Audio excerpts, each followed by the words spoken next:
In this question, we're going to set up a system of equations, and when we set up a system, or really any equation, we need to make sure we very carefully and precisely define our variables. In fact, I like to just write out explicitly how I'm defining, in this case, my x and my y. So we have pants in a briefcase.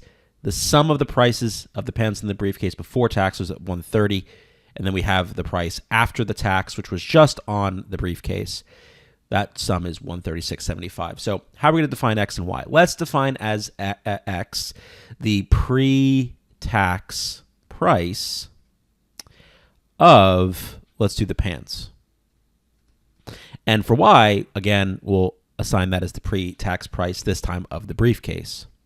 And now that we've clearly and carefully defined our variables, now we can set up our equations. So first, we know the sum of the prices of these things before tax is 130. So I'm going to say x plus y is 130.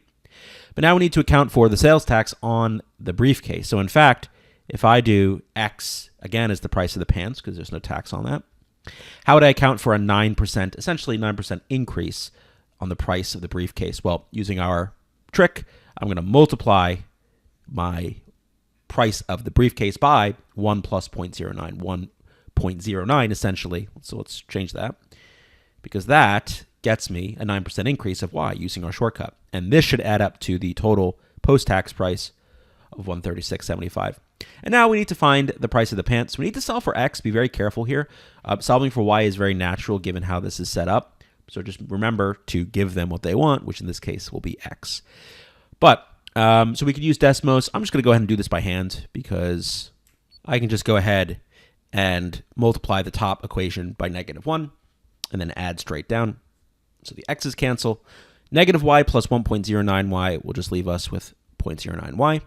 And then if we subtract 130 from 136.75, we're left with 675.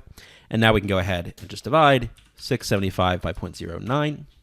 675 divided by 0.09. And I get y is 75. But remember, don't put 75 as your answer because they want the pants price, which we defined as x. Another reason why defining your variables is good. You can be very clear on what actually you need to give them. In this case, it's x.